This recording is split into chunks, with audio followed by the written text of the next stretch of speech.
నమస్కారం, welcome to I dream. నేను విజిత.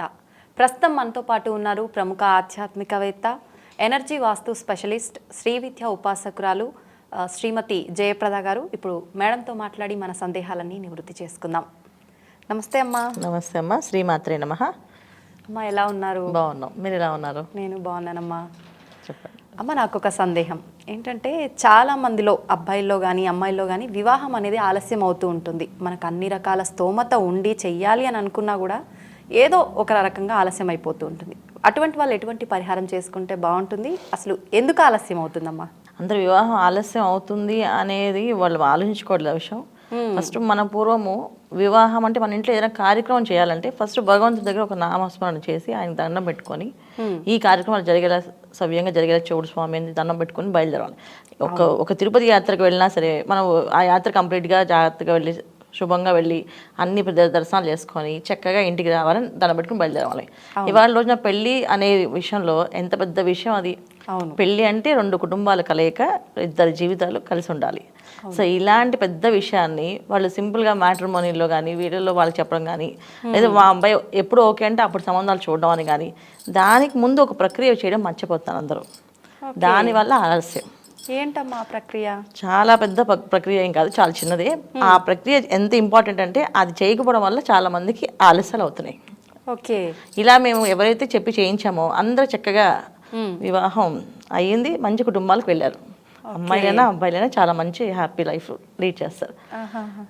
ఏంటంటే పెద్ద విషయం ఏం కాదు నాన్న, చాలా చిన్న విషయమే. మన ఇంటికి కులదైవం అని ఉంటుంది. ఓకే. ఫస్ట్ మన ఇంట్లో ఏదైనా కార్యక్రమం మొదలు పెడితే అది అమ్మాయి పెళ్లి కానీ అబ్బాయి పెళ్లి కానీ ఫస్ట్ మొదట అంటే ఎవ్వరికి చెప్పకుండా ముందు మన కులదైవానికి చెప్పాలి. మేము మా అమ్మాయికి కానీ లేదా మా అబ్బాయికి సంబంధాలు చూస్తున్నాం, ఒక మంచి కుటుంబానికి మంచి కుటుంబంతో కలవాలి అని చెప్పి ఫస్ట్ కులదైవానికి నమస్కారం చేయాలి వీళ్ళు. ఓకే. అది మర్చిపోతున్నారు, అది చేయట్లేదు. పెళ్ళి అయ్యాక చేస్తున్నారు. పెళ్ళి అయ్యాక వ్రతాలు, తర్వాత వెంకటేశ్వర స్వామి దీపారాధన ఉంటే దీపారాధన, అవన్నీ అప్పుడు పెళ్ళి అయిన తర్వాత. పెళ్ళికి ముందే అంటే ఒక మంచి కుటుంబంతో కలవాలి అంటే ఆ కుటుంబం ఎక్కడుందో వెతకాలి కదా మనం. అవును. అది మనకు అందుబాటులో రావాలంటే ఎవరు సాయం చేయాలి? మనకి భగవంతుడు సాయం చేయాలి. అయితే అందరికంటే ఎవరు ఎక్కువ సాయం చేస్తారంటే మన ఇంటి పెద్ద, మన కులదైవం. ఓకే. సో ఆ ఎప్పుడైతే మన ఇంటి దేవతలు ఎవరైతే ఉన్నారో వాళ్ళకి ఫస్ట్ చెప్పాలి, ఇది వివాహం చేసుకోవాలంటే మాకు ఇలాగా మంచి కుటుంబానికి కల్పించాలి. తర్వాత గణపతికి బియ్యం మూట కట్టాలి.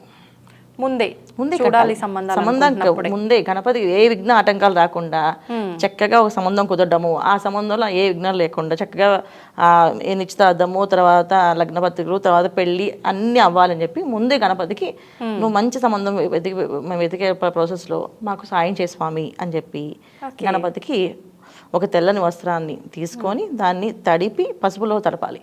ఓకే. పసుపులో తడిపి దాంట్లో 1.5 కిలో బియ్యం వేసి 11 రూపాయలు దక్షిణ వేసి ఆయనకి ఖర్జూరము, ఎండు కొబ్బరి, బెల్లము 3 వేసి ఆయనకి నైవేద్యం పెట్టి అది మూట కట్టాలి. ఎప్పుడైతే వివాహం కుదిరిందో లగ్నపత్రిక రాస్తామో ఆ రోజు ఈ బియ్యాన్ని ఆ ప్రసాదంగా వండి పులిహోరలా కానీ పరమాణం కానీ వండి ఆ రోజు అందరికీ వడ్డించేయాలి. ఓకే. సో ఎప్పుడు లగ్నపత్రిక రాసేసుకుంటాం కదా వివాహం కన్ఫర్మ్ అయ్యి అప్పుడు ఈ పని చేయాలన్నమాట. సో అలా కట్టాలి. ఇది రెండో విధానం. ఫస్ట్ కులదైవానికి పూజ చేయాలి. 2 గణపతికి ఏ విఘ్నాటంకాలు రాకుండా ఉండడానికి ఆయన పూజ చేయాలి. తర్వాత పిల్లల్ని ఫస్ట్ తీసుకెళ్ళి అబ్బాయినా అమ్మాయినా నవగ్రహాలు ప్రదక్షిణలు చేయించాలి.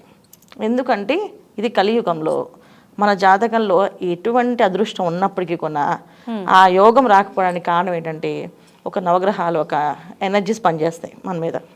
సో ఫస్ట్ వెళ్ళి నవగ్రహాల చుట్టూ ప్రదక్షిణాలు 108 ప్రదక్షిణాలు చేయించాలి. ఓకే. అమ్మాయి అయితే అమ్మాయితోటి, అబ్బాయి అయితే అబ్బాయితోటి. ఎన్ని వారాలమ్మా? అది వారాలు ఏమన్నా ఉంటుందా? ఒకే ఒకసారి అమ్మా. ఇవన్నీ మొదలుకి కారణం ఇవన్నీ ముందు మొదలు పెడుతున్నామంటే ముందు ఈ పని చేయాలి. నవగ్రహాల చుట్టూ 108 ప్రదక్షిణాలు చేయాలి. చేసిన తర్వాత వీళ్ళ చేతితో లక్ష్మీ నరసింహస్వామికి తాంబూలం ఇప్పించాలి. వస్త్రాలతో చీర, పంచ, సుగంధ ద్రవ్యాలు, సుమంగళి ద్రవ్యాలు. ఓకే. సుగంధ ద్రవ్యాలు అంటే మనకి జాజికాయ, పచ్చకర్పూరము, ఏలక్కాయలు, తర్వాత లవంగాలు. ఓకే. సో ఇవన్నీ కలిపితే సుగంధ ద్రవ్యాలు. ఇవన్నీ ఒక 50 గ్రాములు కానీ 100 గ్రాములు కానీ 1/4 కిలో కానీ కిలో కానీ మన స్తోమత బట్టి. ఓకే. ఎందుకంటే కొంచెం కాస్ట్లీగా ఉంటాయి ఇవి. సో మంచి పట్టు వస్త్రాలు స్వామివారికి, అమ్మవారికి. వాళ్ళకి ఈ వస్త్రాలు ఇప్పించినప్పుడు పిల్లలతో ఇప్పించి వీళ్ళు తల్లిదండ్రులకు మనసులో ఏం సంకల్పించాలంటే చక్కగా స్వామి నీ ఒళ్ళో ఎంత చక్కగా ఒద్దుగా కూర్చున్న లక్ష్మీ అమ్మవారు ఉన్నారో ఏంటి అంత ఒద్దుకైన అమ్మాయి అంత చక్కని అందమైన రూపం అన్న అమ్మాయిని మాకు ప్రసాదించు, అలాంటి అందమైన అమ్మాయిని మాకు ప్రసాదించని ఇది అబ్బాయి తల్లిదండ్రులు. సో అమ్మాయి తల్లిదండ్రులు ఆ అమ్మవారిని ఆయన ఎంత రూపంలో ఉగ్ర రూపంలో ఉన్నా సరే ఆవిడని ఎంత చక్కగా నాజూకు పట్టుకుంటారు ఆయన. అవును, చూసారు ఎప్పుడైనా లక్ష్మీనరసింహ స్వామి గుడిలో అమ్మవారిని చూడడం ఎంత నాజూగ్గా ఆవిడని పక్కన అలా ఒళ్ళు అలా కూర్చోబెట్టుకుంటారు ఆవిడ. ఆయన వెనక ఒక చెయ్యి వేసి ఆవిడ పడిపోకుండా సున్నితంగా చక్కగా ఎంత ఉగ్ర రూపంలో ఉన్నా సరే ఆవిడని చక్కగా కూర్చోబెట్టుకుంటారు. సో అలాంటి అంటే బయట ఎన్ని టెన్షన్స్ ఉన్న అబ్బాయి ఇంట్లో భార్య భర్తలు ఇద్దరు అంత అన్యోన్యంగా ఉండాలని చెప్పి తల్లిదండ్రులు ఫస్ట్ మాకు ఇలాంటి ఆదర్శమైన దంపతుల్లాగా పిల్లలిద్దరూ ఉండాలని చెప్పి వాళ్ళు నమస్కరించుకోవాలి. సో లక్ష్మీనరసింహస్వామికి ఎందుకు నమస్కరించాలి అంటే మన జాతకంలో వివాహానికి చాలామందికి ఆలస్యం అవడానికి కారణం ఏంటంటే కుజుడు యొక్క ప్రభావం, కుజుడు స్థానబలం, ఆయన చూసే వీక్షణ. ఒకవేళ ఆయన చతుర్థ స్థానం కానీ సప్తమ స్థానాన్ని కానీ అష్టమ స్థానాన్ని కానీ చూస్తున్నట్టయితే వివాహాలు లేటుగా ఆలస్యం అవుతాయి, అయిన వివాహాలు నిలబడవు. ఒకవేళ బలమైన జాతకం ఉండి వివాహం అయినా పిల్లలు కలగరు. పిల్లలు కలగకుండా ఆలస్యం అవుతుంది. చాలా మంది చూడండి వివాహాలు అయ్యి 5 ఏళ్ళు అవుతుంది ఇంకా పిల్లలు కలగలేదు వీళ్ళకి అని చెప్పి పూజలు చేస్తుంటారు. ఇవి ఈ దోషాలు అనమాట. సో లక్ష్మీనరసింహస్వామిని మనం పూజించడం వల్ల ఆ కుజుడు ఒక అనుగ్రహం కలుగుతుంది. సో అందుకని ఆయనకి సుగంధ ద్రవ్యాలతో పట్టు వస్త్రాలతో అమ్మవారికి అయ్యవారికి ఇచ్చి మనకి ఇలాంటి సాంప్రదాయమైన కుటుంబంలోంచి మంచి అమ్మాయి కానీ మంచి అబ్బాయి కానీ కావాలి. ఎందుకంటే వాళ్ళు వచ్చిన అమ్మాయి అబ్బాయి ఒక్కలే కాదు, 2 కుటుంబాలు బాగుండాలి. ఆ కుటుంబం మంచిగా ఉంటే ఇప్పుడు ఈ అబ్బాయి ఏదైనా కోపం వచ్చి ఏదైనా మాట్లాడితే ఆ కుటుంబం వాళ్ళు చెప్పాలి, ఏమిట్రా అమ్మాయి అనేస్తున్నావు నీ తప్పు లేదా అని చెప్పి అని మందరించాలి. అవును, అలాగే ఇక్కడ ఈ అమ్మాయి తప్పు చేస్తే ఇక్కడ తల్లిదండ్రులు మందరించాలి. ఏమనుకున్నా వాళ్ళ కుటుంబం గురించి వాళ్ళందరూ ఎంత పద్ధతిగా మాట్లాడతారో నువ్వే తప్పు చేస్తావు అని చెప్పి వీళ్ళు తిట్టాలి. సో ఇలాంటి జరగాలి అంటే మనం ఈ ప్రక్రియ మొత్తం చేయాలి.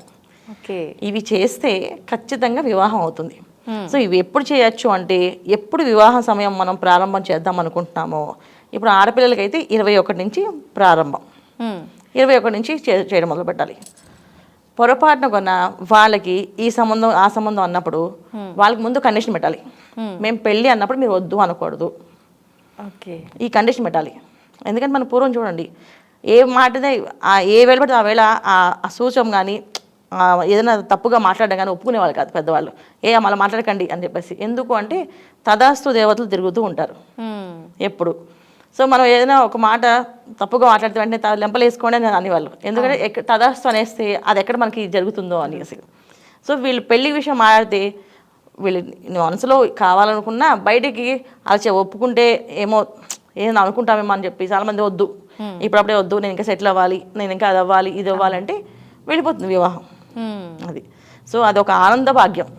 వివాహం ఒక వివాహం అంటే ఇవాళ రోజున వివాహ వ్యవస్థ ఎలా అయిపోయిందంటే పెళ్లి చేసుకుని ఉంటేనే బెటర్ అని అనుకుంటున్నారు. దానికి ఎందుకంటే దాంట్లో ఉన్న ఆనందం వాళ్ళకి తెలియలేదు. అదే వాళ్ళ అమ్మ నాన్నలు అడగమంటే ఎందుకు మేము అందరం హ్యాపీగా లేవా, ఎందుకు మీరు అలా అనుకుంటున్నారంటే అప్పుడు వాళ్ళందరూ అంత ఆనందంగా ఉండడానికి కారణం వాళ్ళ అన్ని ప్రక్రియలు చక్కగా చేసేవాళ్ళు.